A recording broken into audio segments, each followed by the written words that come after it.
to Cello Tuesdays. It's the first Tuesday of the month. That's the schedule we're on now.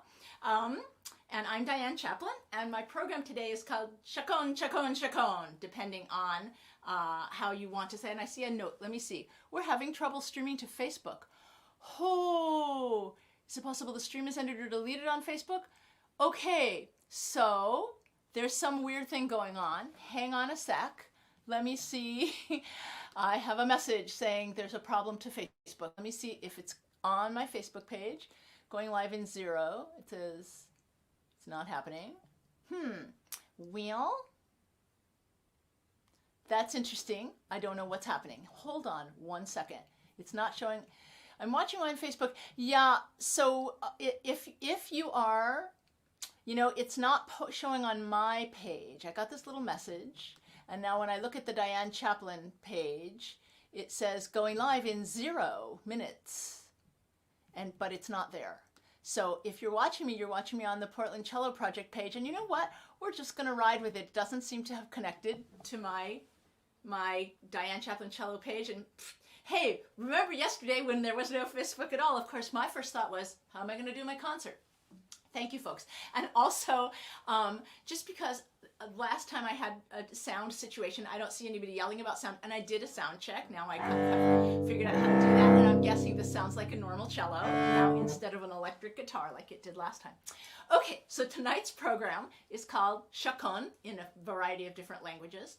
And just for a little review of your music theory terminology, a chaconne is very similar to a passacaglia, and in fact, I think some composers don't actually know the difference. My understanding has always been that a passacaglia is based on a very simple bass line, tends to be slow, and that a chaconne is based on a chord progression, meaning actual chords or notes that represent chords, and that it is more lively. And that's not necessarily the way these things are used at all. So the first two chaconnes that I'm going to play for you are based on a bass line and not particularly chords.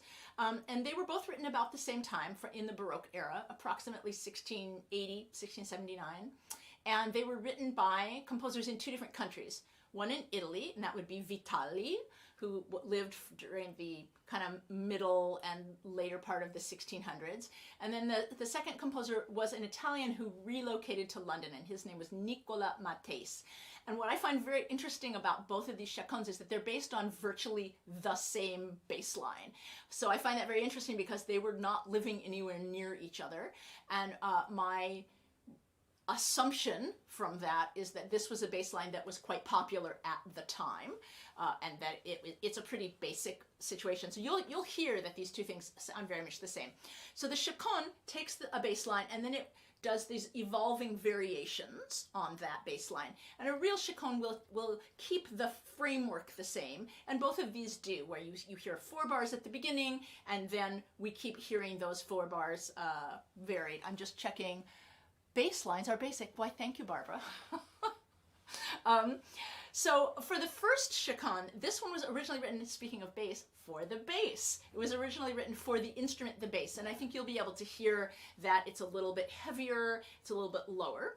The second chaconne, I'm actually going to turn into an accompanied chaconne by using my loop pedal. I'm going to lay down this bass line that the variations are based on, and then I will play that back, loop over it, and play the violin, the rather florid variations of the violin part on top of that. So I'll do those 2 in a row. The chaconne first by Vitali, originally written for the bass, and then the chaconne by Nicola Matteis, written for the violin.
Okay, so those were the Baroque chaconnes, and I'm going to play two next that are based on Baroque music but written in this century.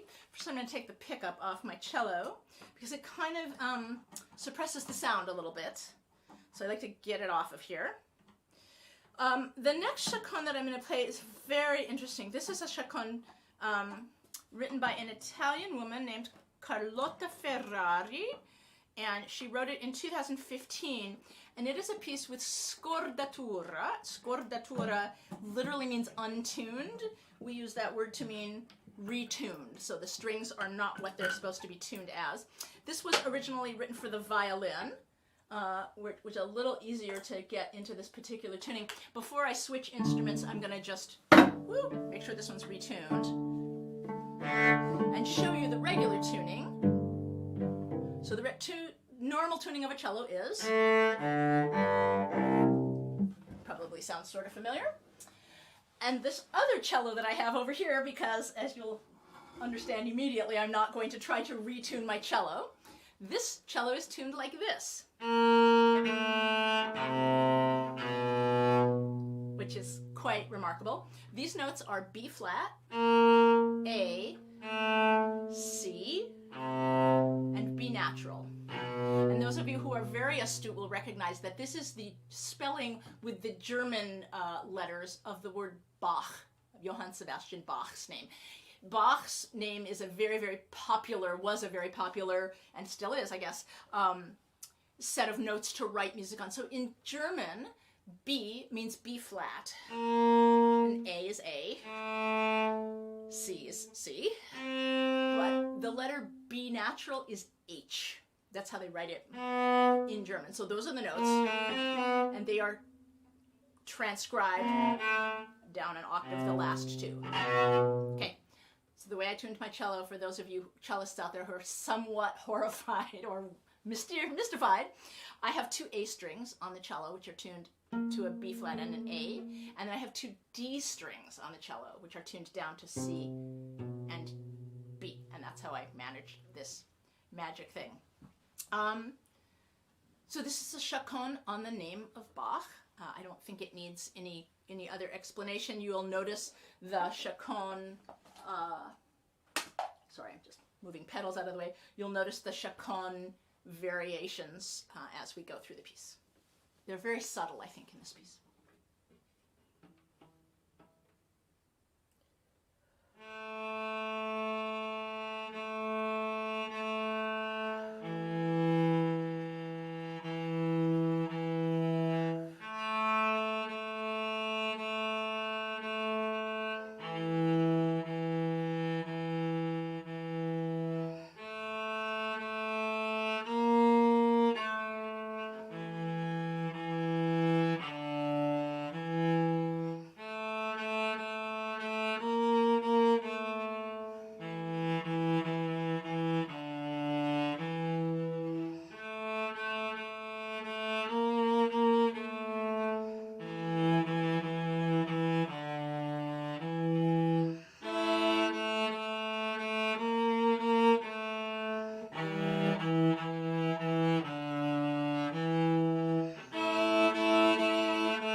done with this cello.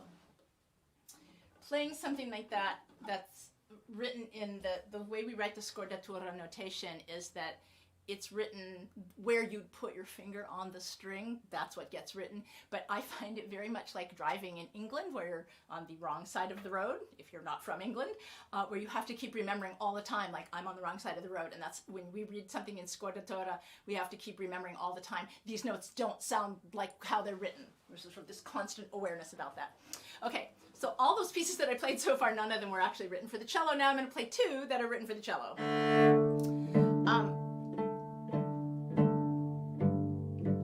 So the next one I'm going to play is by the composer Tan Dun, who's a very, very renowned composer originally from China.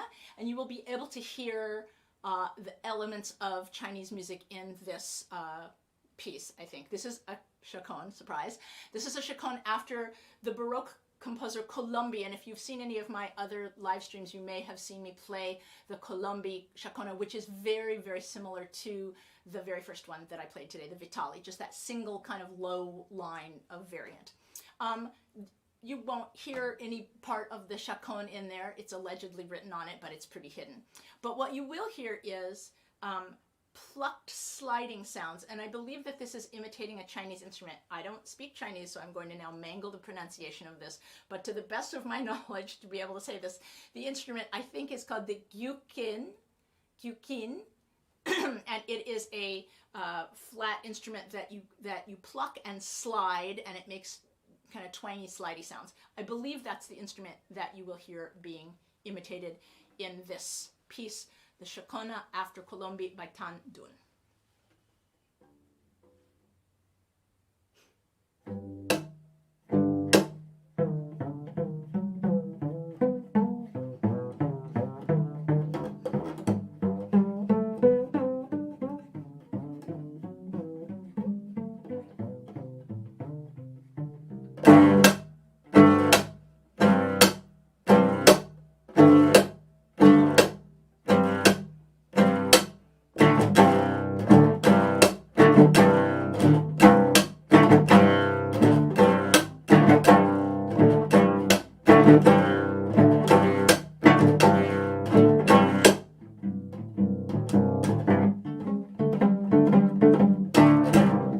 Chaconne,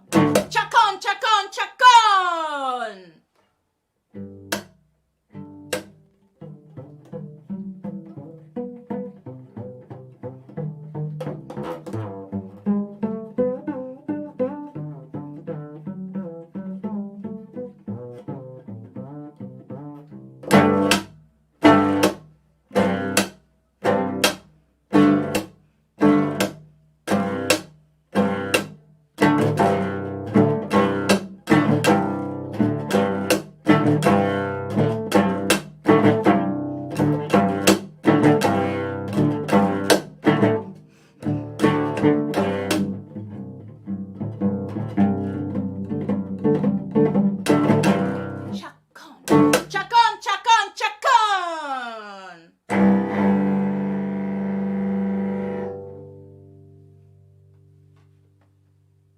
You can see why I needed to play that on a program called Chaconne. This is not the first time I've yelled in a piece also. So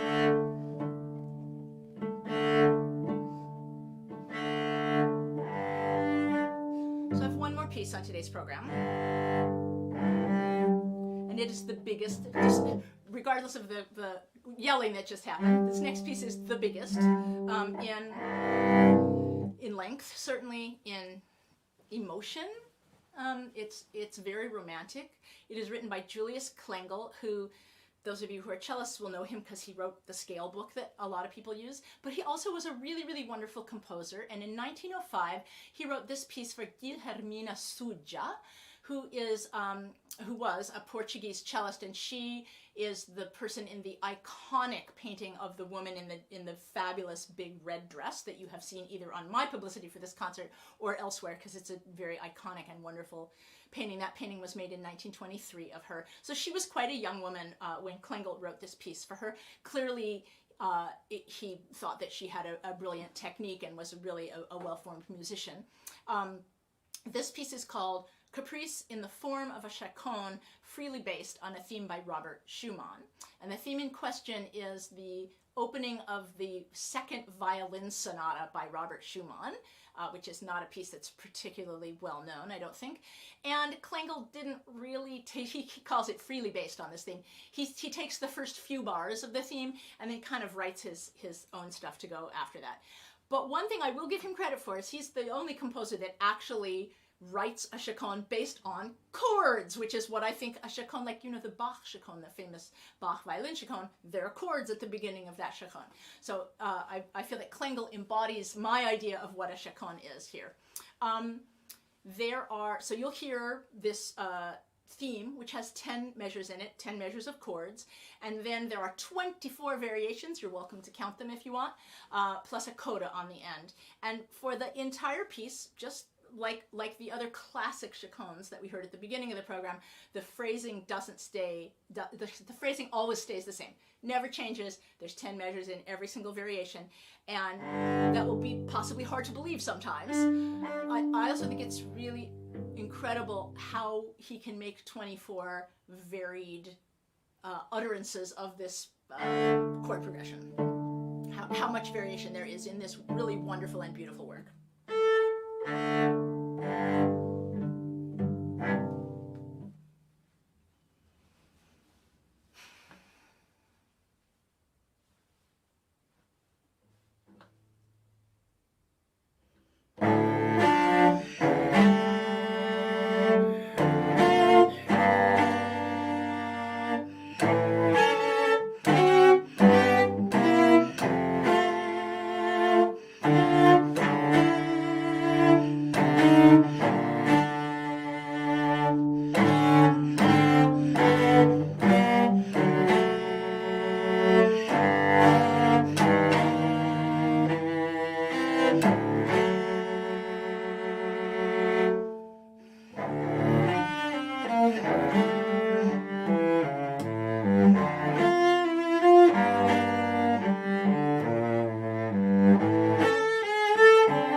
Okay, my heart's racing now. Whew, that's a big one. But I recognized this week as I was getting ready to play this concert that this piece is sort of an example of why I do these live streams that wake yourself up, feel alive, feel all the adrenaline and all of the emotion. And so that gives you a little insight into where I am, what I think is fun. I think that's fun. Whew. Join me next month, November 2nd, I think. It's the first Tuesday in November, where I'm going to be presenting a program called Echoes of Ancient Voices. It's going to have music based on older pieces. I know the Chaconne sort of sounds like that was it too, but this is music based specifically on like Gregorian chant pieces and church things, as well as a fantastic piece by a composer that you may not know of named Coleridge Taylor Perkinson. It's called Lamentations Black Folk Song Suite, and it's all based on melodies that are spirituals and melodies from the black people, mostly who were brought over for the slave trade. It's a really important and wonderful, wonderful work, and I really look forward to playing that. I also want to mention that Portland Cello Project, if you live in Portland, we have this concert scheduled November 27 at Revolution Hall. I really hope we're going to get to do it. So far it looks like concerts are happening, and so tickets are on sale for that. Before I go, I'm going to just look at see a couple of, can you play pop music in classical form? You know, I've done sort of things like that before. Portland Cello Project does a lot of that. In fact, if you're in Portland, or you know what, we're supposed to tour also in March and April, so we might even come your way if you're not in Portland. But right now I don't have any pop music in classical form. Sorry to say, that was not on this program. But thank you everybody. I see lots and lots and lots of friends on this saying hi to me. Thank you so much for coming. I'm going to end this now, and I'll read your comments later. Bye.